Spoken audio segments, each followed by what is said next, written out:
My name is Nick Totoro, and I'm here with some of the BAs on the Door 3 team. We're doing another episode of D3 TV today. This is episode 25, and today we're going to be talking about Door 3 discoveries. When you think about the phrase technical discovery, what comes to mind? Maybe you think about Alexander Fleming discovering a certain type of mold growing on a petri dish in his lab. Or maybe you think about Dr. Frankenstein discovering that lightning could bring his favorite subject to life. Alive! It's alive! But here at Door 3, it means something totally different. I hopped on a call with a few of the members of the Door 3 BA team to discuss their role in the discovery process.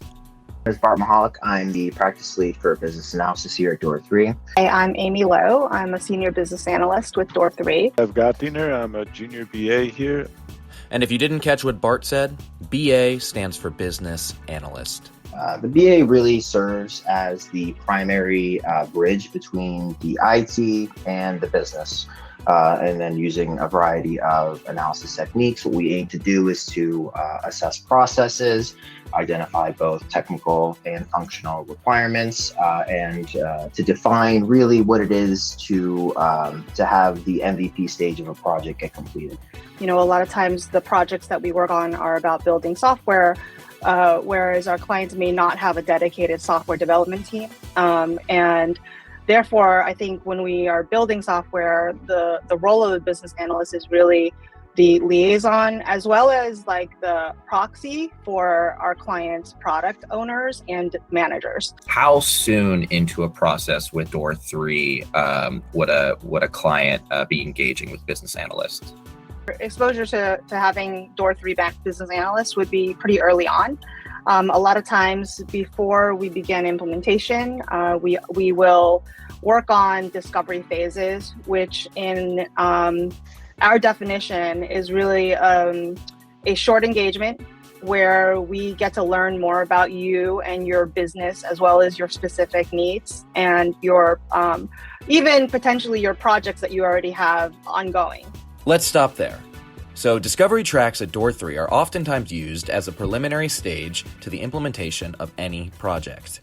These tracks are used to learn more about the client and to identify specific business needs.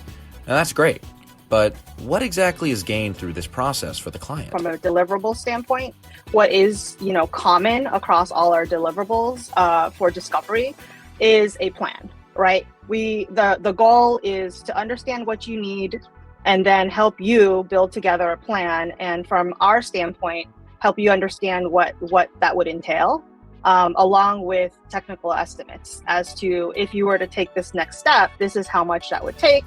These are the resources we would need. This is the high level list of features that we've talked about. So we've done this collaboratively with you and you understand what that is. So packaging that into what ultimately would be a plan for you.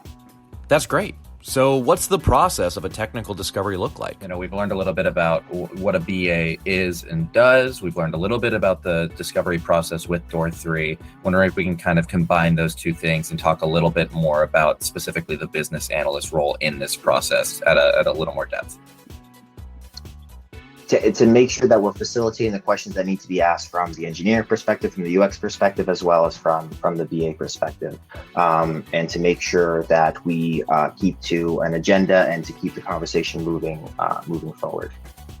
Just as the name implies, discovery is about getting beneath sort of the surface ideas, understanding how things are really working, and taking a very detailed yet with the goal of being holistic about what is the best approach. We find that having a dedicated starting point of where we are in person conducting, live workshops is the most successful recipe. We may do something from a 3 to 5 day workshop where we have participation from your side, as well as our team leads really helping to make sure, again, we understand what you're looking for, and also asking the right questions, because you may be coming to the table with a preconceived solution, but we try to kind of take a step back and pick it apart from why is it that you want this? Is this indeed like what is the best fit for you. And so the discovery's on. But as with everything, there's no such thing as a perfect solution. And there may be a few slip-ups along the way. So I asked the team, what are some common challenges they see during a discovery process? A big challenge is simply that since it's kind of a planning phase or even a pre-planning phase, you don't necessarily know what's going to happen during the implementation and when you actually start developing things. Some of the difficulty that I've experienced personally is that oftentimes it's hard to get down to the root of the definition of the prioritization, the definition of MVP, right? Because again, under the concept of MVP, what you're trying to identify is the minimum amount that this system needs to be able to do to fully end-to-end serve an objective, right? So basically identify what do I absolutely need to have and what do I want it to be able to do, right? And a lot of times there's a strong blur between those two things, and sometimes getting to the root of, well, does it need to do it this way or do we want it to do it this way? Sometimes that is a tough conversation to have because, the view of how a system should work oftentimes varies greatly depending on the specific stakeholder. A challenge that I faced in the past is a lot of times you are dealing with high-level sort of business stakeholders, and they have really strong opinions and views about what exactly the solution needs to be, and really encouraging more open discussion about the possibilities, especially if this is a new project all in all, and it's not like an existing solution, really helping work our way back towards what is the business objective, what is the problem you're trying to solve, so that we can ensure that, as many of the ideas are on the table, so to speak. So you made it through the discovery process. You might be wondering, what happens now? But let's say someone goes through the Door 3 discovery process and, they have their deliverables, they've worked out what they want to do with their project. At the end of a tech discovery, can they shop around and look for a different build partner? Yeah, absolutely. So, once we get to the end of a discovery, we'll finalize our findings and we'll present those findings to the client. And what those findings will include is going to be a restating of what the problem that we're trying to solve is, what the nature of the system is going to be, the supporting documentation and deliverables that have been produced during the course of the discovery. And at the very end of that, piecing the various aspects together and coming up with a solution. You basically have a neatly tied package where you can go and then use that to shop around with other builders and to see if their take on the system is the same as ours or not. One of the unique value propositions that we offer is really this multidisciplinary approach, right? You're not just getting, during the discovery, a sales team, right? You're getting the BAs who eventually may very well be on the project with you for the long haul.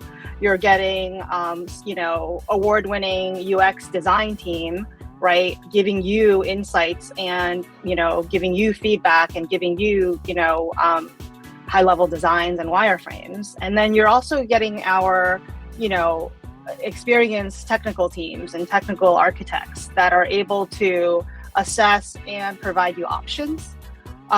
So more often than not, even if we at the end of discovery don't continue right into implementation, I've seen a lot of cases where the prototype or the MVP may have been done by someone else after a discovery, but they come back, a few months down the road and kind of want to re-engage so that we can help push forward the product, if they're not satisfied with what they've built so far. Growing up, my dad was a carpenter, and he would always tell me that the number one thing that you got to do is think about the problem that you're solving, and then always make sure to measure twice so that you only have to cut once.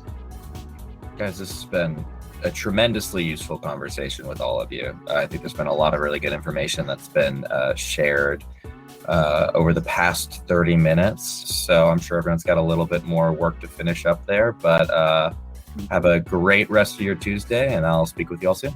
Absolutely. Thanks for facilitating, Nick. Thank you. Take care, Nick. Take care, guys. See ya. Bye. Bye. Bye, everyone.